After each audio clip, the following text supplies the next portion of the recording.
Hi everyone, welcome to Dear BAMf, the show for PR and marketing pros like you, hosted by Beck Bamberger of BAM. BAM is a communications agency that believes stories move the world. We move stories forward for technology-driven brands that challenge, change, and create entire industries. Today, on the Dear BAMf podcast, we're talking with Victor Lee, CMO of Kin Insurance. Throughout his 25-year career as a marketer, Victor has created cults and audiences for the brands he's worked on, transformed legacy-based organizations into digital-first companies, and developed agile analytic mindsets that redefine decade-old creative and media buying processes. Let's dive in. Welcome, everyone. This is Dear BAMf, the podcast for PR marketing pros, trying to figure out all the things that happen in this wild world of comms and marketing and PR, dealing with all types of hairy situations and just learning how to be better in our day-to-day job, whether we're working at startups or at agencies or all the good things. I'm Beck Bamberger, and I run BAM, an agency that works with all venture-backed technology companies. And then I also have One Pitch, which is a platform to help publicists do a better job and work with journalists. So 2 for 1 in a way. Today, so happy we have Victor Lee, who's the CMO of Kin Insurance, that just had a really fun video that came out all about Florida Man, as we know, because we work together, Victor. Welcome, Victor. Thank you, Beck. Thank you for having me. How's it going, Victor? What's happening for you? You're in Boston, yes? I am based in Boston. Nice. Kin is based in Chicago and Florida in St. Pete's. Yep. But it's been great. It's been an incredibly fun ride. I started there in late April, and it's been an awesome experience jumping into a hyper-growth startup and getting your hands dirty. I think it's really important for any executive at any level of size or company, is when they start in a company, they're not sitting on a perch somewhere and just kind of pointing out to things, but you really have your hands dirty and really learning about an industry that's so old and ripe and begging for innovation and change. And we all feel that Kin is really there and an important part of this change. What would be the 60-second soundbite on Kin for everybody to know? Yeah, Kin Insurance was built out of a need and a market shift. Everything in the world is digital, as we all know. We probably have about 4 or 5 different types of screens that are on our bodies or bags at any given time. And when innovation in digital has changed every industry from financial to everything else, insurance never changed. So Kin is a pure play direct-to-consumer insurance, homeowners insurance company. By doing that, we remove a lot of this overhead expenditure that you're used to when you buy insurance. You're used to walking into a strip mall and seeing an agent, and they're going to try to sell you anything and everything. Well, we don't do that. We go direct. So we cut out a lot of the middlemen. We cut out a lot of this retail exposure, which cuts out a lot of overhead, which saves a lot of money across the board for anybody. And that's really what we're doing with our technology in the homeowner space. And for the homeowner space, just to clarify too, so for people in areas where it's harder to get insurance, that's an area that you're addressing. Yes. Right? Yes. One thing I didn't mention, it was also built specifically to go into markets, which in the insurance category, they're called CAT states, catastrophe prone states. And these are states that we see on the news all the time. They're in the Gulf, they're on the seaside, it's kind of on the shores and everything. And they're prone to a lot of catastrophes, and more so now than in any single time in our history.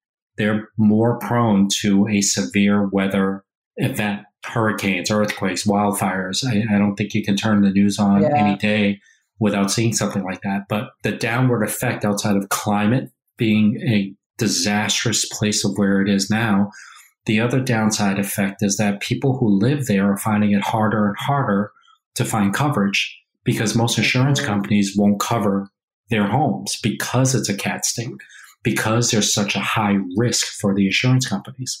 And because of the model that we built from a D2C as well as technology, we're able to accurately assess a person's home and accurately provide the coverage, while most big insurance companies, especially in Florida, which is one of the states that we're in and one of the largest states we're in, where large insurance companies as well as regionals are leaving the state. And when they leave the state, it leaves that homeowner vulnerable and exposed. And they only have a month to a month and a half to find an insurance replacement. So because the tech is so sophisticated and because we can assess and accurately price things, we're allowed to run into these states as everybody else is running out.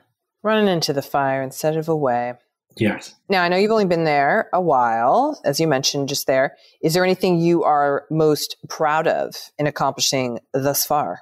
So many things. I think if you look at all the things that has happened since I've started, it's almost like you're trying to say who your favorite kid is. And that's really hard. I mean, deep down inside, you probably have one, but you would never publicly say it. Of course. I think what I'm most proud of is just the passion of the people. I think everybody inside the organization, all the employees, they truly care about making a difference in the business we're in. Meaning they understand our vision, they understand the mission, they understand that we're providing a service and product to people who in most cases otherwise couldn't find somebody that could be there for them. And insurance is a mandatory thing. It's like you have to have it.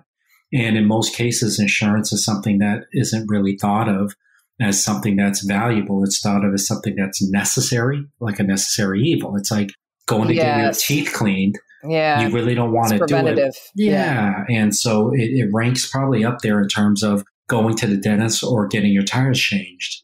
Yep. It's not really something you look forward to. So what I'm really proud of is the passion that people are displaying, not to say, how do we sell more insurance, but to really carry the message of we're trying to make insurance not relevant, but we're trying to change the narrative that insurance shouldn't be like dental. It shouldn't be all these things, which is why the name of the company is called Kin, because we're essentially helping them protect their most valuable and in most cases, their largest asset that they own.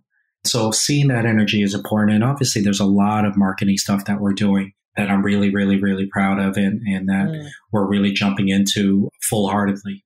Oh, that's good. Nice, Victor. Sounds like you've been there a long time, even though I know that's not true. And I bet I know what you're going to say for this next one, but in terms of storytelling, especially for something as old and ancient as like insurance, again, not the sexiest, funnest thing you want to do. What's your favorite way you're thinking of storytelling right now? There are so many ways. I mean, I'm a big proponent that first and foremost, which is what you just alluded to, Beck, is storytelling has to be in the forefront of everything. And it's interesting because if you think back of kids, if anybody has kids or if you were once a kid, your first exposure really to worlds are stories. As parents tell you a story or they read you a story or the teddy bear, where the teddy bear came from and where this and where that. I did that with my son the other day because we have a Paddington bear.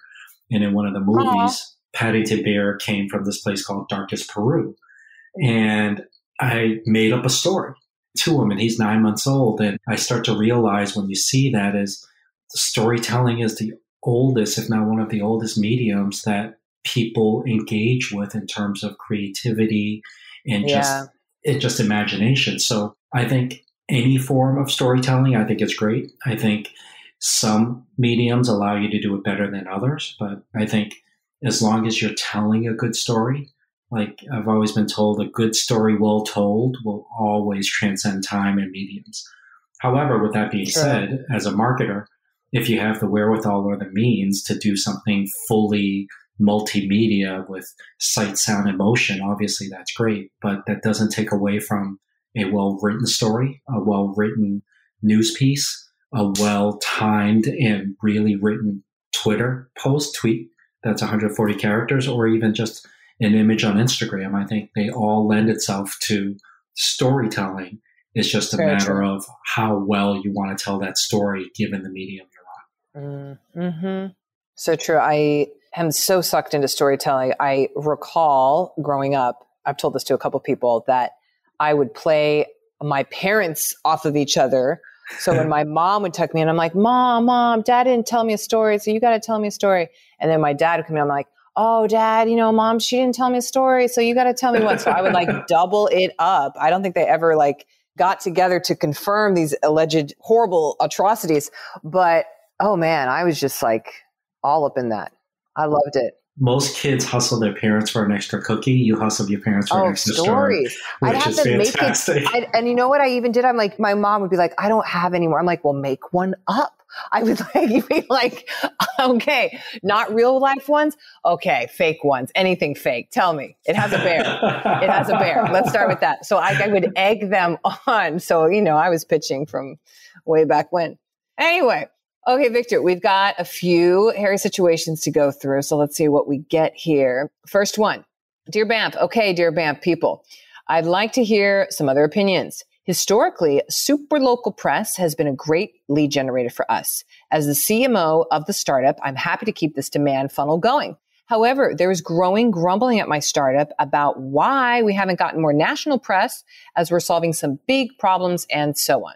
We've had national press before, which I point to, which has not given us leads to anything much of quality to consider. What's your thought on a response to why we should keep local press rolling and not be distracted by national coverage? That's a great question. I mean, if I didn't know you so well, Beck, I think you would have carefully crafted that question yourself to just try to stump me. No. I think my answer is a little bit off the beaten path here. The first thing would be, my first question back would be, if your goal for national or local press is to get leads, you might want to take a look at your goals. Yeah. Because anybody who says, and I started my career in PR, so I know a little bit about that, but well before the internet, back when everybody was using the Bacon's Media Directory book. If you're saying we need coverage in news organizations, whether it's national, Wall Street Journal, New York Times, Fortune, Forbes, or anything else, to local, Boston Globe or Washington Post or anything else, and that will get us a lead, I think I would push on that strategy. And not knowing the industry or not knowing that, I'm just wholesaling this as a press does a great job providing information to somebody who is looking for an unbiased viewpoint. Because if it's an editorial, you have to assume or hope in this case, in this day and age, that the journalist has the integrity to report it accurately. But at that point, if you're saying that didn't drive leads because we had the cover of X or Y and Z, I'm not sure that's the way to go to get leads. I actually would say if your goal is to get leads, press probably is going to be mid, if not low on my list. Yeah. And I think what that does is it creates a halo. It creates this overused and misunderstood word of awareness. But more importantly, it could help create the dialogue and help put you top of mind in front of mind for most people. And then there's a technical aspect of press. It provides so many more SEO opportunities and backlinks and everything else in press rooms and media reach. And then reporters start to look at you as whether it's an expert or something else. That helps in the long game. But my pushback would say, I'm not sure leads is really where the goal you need to set it for. But again, I don't know the true dynamics or information about the company or if everybody's asked for, but that's kind of how I would look at it. I would go a step further. I agree with everything, first off. I'd go a step further and say, okay, if that is generating leads, how are we, I'm assuming they're going to know exactly how those are being captured, how those are being measured, all that great stuff. Go, okay, so do we truly know and have any type of setup available to accurately compare apples to apples of like, oh, here's this national thing and it did nothing versus here's this local thing and it did something. In other words, I don't know if the data integrity is necessarily in place. That said, is it possible in this situation to do both?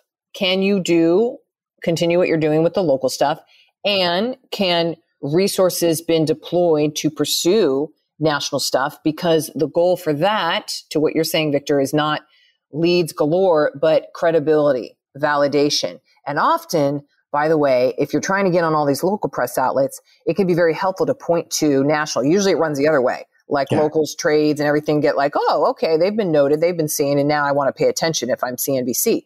But maybe it could work the other way too. So it's validation not only to consumers and customers, whoever those may be, but it's also validation to other media. Because I like to say media likes media. They will look at it. They'll reference it. They'll go, oh, okay, wait, oh, someone did cover that. Oh, someone did mention this. Okay, there's a track record here. And then also as just a last consideration, okay, maybe it's not giving you leads galore necessarily, but is it possibly a deep moat that you are building? And by that, I mean, Competitors are probably in your horizon or on your horizon or trying to eat your lunch, or if they're not, they will be coming the more successful you get. And if you can make a competitive moat with things like press, which is very hard to duplicate, people can duplicate your price, your website, your landing page, even maybe your marketing strategy, something like that. It's very hard to duplicate that overnight when it comes to earned media. And can you consider that as more of a moat building strategy instead of a lead counting initiative? Yeah, I think that's a great point, Becky. And you brought something else that I thought about, because there's a level of when somebody says press drove leads. In this day and age, it's hard pressed to find one tactic or channel that is 100% attributable to the lead. We always talk about first click and last click.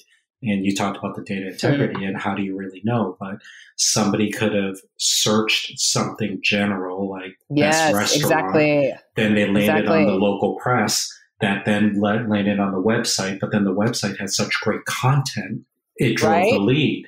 So if you take any one of those out, you really can't say you still would have had the lead because they all contributed to that. This is the hardest part about this whole thing. Yes. Exactly. Yes. So hopefully that's helpful for this person to reconsider on that front. Okay, next question. Totally different. Dear BAMf, agency relationships. Please help me here. I have a CEO who believes our agency should be changed up, regardless of success, every 12 months. I've had agencies that have worked with me for 4 or 5 years at a time, but that was when I was at a much larger enterprise organization. How would you counter this CEO's narrative? So far in my 6 months at this startup, she has trusted me and backed me on many decisions, but this is an area she seems to be adamant about. I love this one. Oh, yes. I could do a full episode on this one. Go ahead. So I've been working out of college for the better part of more than 25 years, probably like 25 or 26. And I spent the first half of those years at an agency. And then That's the second a long time, Victor. Yes. And then the second half on the client side. And here's what I learned after my first year on the client side, after spending 10, 11-ish years at the agency. Mm-hmm. Everything I was doing at the agency when I was managing a client was wrong. Everything, Victor? Everything. Oh, God. Okay. Everything. Such as? Because here's what it is. When you're at the agency, I believe that there was this overwhelming sense of we're the agency, we're smarter than the client. So you tell the client what to do, you present yourself as smarter, and you charge an exorbitant high rate because you're smarter. And our creative knows best. We only need so much information, and let's develop it, and let's just push them. And if the client fights back, we fight back on our stance because we have an army of intelligent people that will tell us we're right. Well, here's what I learned. At an agency, you can fight for what you believe in, and some agencies go for the award, some agencies go for the revenue, some agencies go for whatever the case may be. Mm-hmm. But at the end, if you have a client that you truly don't get along with and that things don't work out, and in most cases, the client will fire the agency, in some cases, it's vice versa, but mostly it's the client fire the agency. At that point, you lick your wounds and you go find another client. Well, when you're on the client side, when I was at Hasbro, this is the epiphany, is that if there was a brand that wasn't doing so well, one year it might have done $300 million, the next year it might have dropped in half to about $100, $150 million. Mm-hmm. Well, you can't go fire that brand. You're stuck with it. You're stuck with it. And you have another 18 months of product ready to come out. You have retail commitments, so on and so forth. That's right. So you have to figure it out and solve it because you guys are stuck for life with this brand, at least for a little bit. And then I realized when agencies came in, I would hear how they would talk to me, and suddenly seeing it from the other side made me say, did I really act like that? Oh, God. And then I would say, how would you guys like to sit in to see, in this case, Hasbro, how would you like to see how a toy is made? How would you like to sit in and see how a toy is sold to retail? How would you like to see the timeline of when we sell to retail? Because right now as an agency, we just say, by the way, for this holiday season, we're going to launch X, Y, and Z. You have a 3-month runway, go. Mm-hmm. Versus let's bring you in 18 months ahead so you can see what's going to happen 2 Christmases ahead. And at that point, I realized over communicating to them was more valuable because when I was at the agency, I would make creative calls or decisions strategically that absolutely showed I had no idea how their business is run. Oh, yeah. And when I opened it up to the agencies when I was at Hasbro, I realized suddenly they understood our business. They realized that putting a sticker on every box of Transformers wasn't going to work simply because of how supply chain worked, simply because of how cost structures work, simply because of everything else. But when I was at the agency, I suggested that stuff all the time, not thinking through, is it easy for them to do that? So I think that's one area. The second thing is now really to answer the question is that it's a joke, but it's not really. Every CEO wants to fire their agency because that's true. That's true. There's a super high demand, right? There's a super high demand of what have you done for me lately? And then there's a level of ego that's saying, I want to be on the cover of Time. I want to be on the cover of this. Why aren't I on 60 Minutes? Why aren't I this? Yes. And so sometimes there's a fair, but sometimes unfair expectation. So my opinion on that would be manage the agency in a way where they feel less a vendor versus a partner. Yeah. Develop that relationship. Have the CEO really share his or her displeasure in terms of what they're not seeing, what they would like to see, and really have the hear it from the horse's mouth type thing, and then really develop that relationship. There's no reason, in my opinion, there's no reason why the CEO should be sheltered or prevented from having access to the agency. As a matter of fact, I would rather that so I don't feel like I'm standing in the middle being a translator. So I would rather that dialogue so at least everybody's consistent. And then if they don't deliver, then now you know where the situation is versus trying to play defense all the time. Mm-hmm. What could I add to this, Victor? That's not obviously biased. I would just +1 on your every CEO, is unhappy at some extent. Now, biasly, I'm going to say, we have people who will never leave us because they're like, oh my God, this is fantastic. We are like in the trenches, partners through and through, and handle all their crap and all these things. So those do exist. I want to make sure that people do know that that is the case, and that's great. But what I will also say is anytime, and we see this here and there, there's a disconnect between the top brass or even the two founders, the one founder or whatever, the CEO, and they're playing too many levels of telephone. You got to loop them in. So for this person, she's like, we should change it. Oh, she's, has she been on a client call lately? Was she on the review that just happened? Is she in the Slack channel? And the counter sometimes to that is like, well, they're so busy. They shouldn't be doing all the stuff. They shouldn't be in the weeds. It's like, but this is PR, as in the people who are putting their story out there. So I don't know what other things prioritizing you need to look at, but that could be something you put on the list high. Maybe just for a quarter, just maybe put it in your top 5 of all right, let me really pay attention and offer my insights and brainstorms and everything, because it is an important thing. If you're going to complain, be part of the solution. Yeah, I absolutely agree. Like to say. I also think there's just to add on to that, there's a level of managing expectations, because also true. There's a lot of unfair expectations. I've sat in places where every single time a product was presented, the brand team would say, I think this is a perfect product to be front and center as a feature on the Ellen DeGeneres show. Mm-hmm. And it would be okay, because it's that easy. And it's not. You have to manage expectations. And I think that's hard for a lot of people when you have a C-level person, a CEO or otherwise, saying, I believe this product is the best thing since sliced bread or Betty White. And it should be here. And then everybody feels like they have this unfair pressure to deliver, which then transcends to unfair pressure to the agencies to deliver. Mm-hmm. So true, Victor. All right, we got our last one here. Dear BAMf, I'm in an agency and one of my clients is a quickly growing startup that touches a few areas: healthcare, community, tech, and more.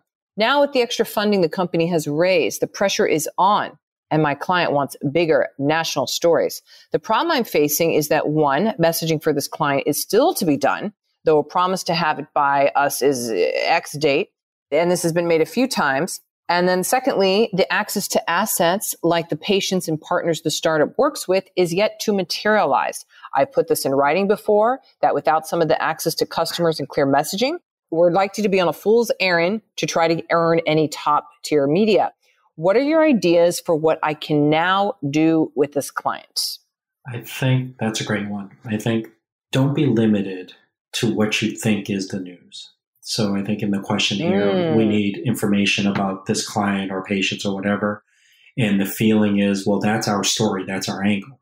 I think what you'll realize, and it goes back into earlier what Beck, you and I talked about in terms of just, and I'm not saying this is your PR angle, but it's just a story you said of just make up a story. Well, you're not making up a story, but find the angle. This is where I think when you're hunting for stories and angles, it's almost like you're in an escape room. There are clues everywhere in your office. There are clues I love that. everywhere. I love that. And ultimately, if you find the right clues in the right sequence, you get out. And in this case here, that's right. Don't say, all we need to do is find the key and we're out. That's the easy way out. Because the most easiest story is the first story you think of that's the biggest. The harder stories are the ones you actually have to spend some time and effort to really dig and uncover. The best stories aren't the ones that are so prevalent, because those are the ones that everybody expects you to say. Find the stories they don't expect you to say. That takes a lot of time and effort, and that takes some work. But I think as the question is, we're waiting for their message and we're waiting for certain information. Well, you should never sit back and wait for it, because then it ends up being, well, we're not doing anything because you owe us something. And that relationship never ends up well. Versus take your shovel out, start digging some holes, and start looking for some clues. Start looking for some other things that might have an angle, and you'll be surprised of the different angles you find when you really invest into the totality of the business, of the people, of what they're trying to do, their missions, how they go about things, the environment around the business, the industry, the category.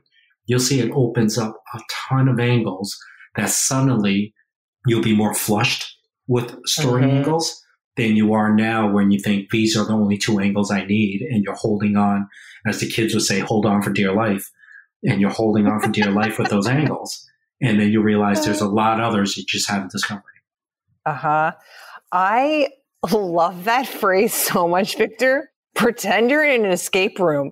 That is client 101 of just, you don't have everything laid out to you. It's not on a platter. It's not all right there. There's a way out. Escape room. There's always a way out. You just got to figure it out. Do the work. Nobody's going to give it to you. Oh, I have nothing to add to this. This is so good. There's a way out. Just be in an escape room. But seriously, for this person, you got to go to plan B. Plan B is, you're in the escape room. And now what are you going to do? All right, you got to piece together those parts. What are you seeing? What are you observing? How could you take this thing with that thing? How could you look at the news, this thing, that? There's just, there has to be also clearly delineated to the client, like, hey guys, okay, so we're not going to have our platter of the 8 most fabulous things ever that we would like. Okay, great. Well, let's lower our expectations to go to plan B. And with plan B, we just could use this and that, and we're going to do that. That's okay. It's very rare to have the 10 out of 10 perfectly poised client that has every asset you ever wanted, with every spokesperson ready to roll with it. It's just, that's fantasy. Speaking of that. So escape room yourself out. Yes. Victor, I love that. We're going to put that on our blog. Okay. Victor, we have come to the end. Thank you. Thank you for your pearls of wisdom and all your insights and the Hasbro experience and all the things you spoke to. That was super helpful, and I really appreciate it. This was fun. Beck, this was a pleasure. Thank you so much for having me. Maybe, Victor, we're going to do a round 2 of just like agency relationships, how it goes, and we'll talk about that. We should do it in an escape room. There you go. Yes. Oh, how interesting. Okay, that's a whole other Clients and agencies working together to get out. Clients and agencies. It's the client agency Olympics. Just put them in escape rooms and see who really works well together. There you go. Thank you, Victor. Have a good one. Thank you, Beck. Thanks for listening to Dear BAMf, the advice podcast for PR and marketing pros like you. Our show was created by BAM, a PR and marketing agency headquartered in San Diego and New York City. The music you're enjoying today was composed by Tiffany Dizon, produced by Daniel Kessner, and played by San Diego Symphony's Art of Alon. If you have a tough PR and marketing question you'd like us to answer, write to us at bamtheagency.com/Dear BAMf. Don't forget the F. If you'd like to get notified of our latest episodes, subscribe to us wherever you listen to podcasts and review us on Spotify and Apple Podcasts.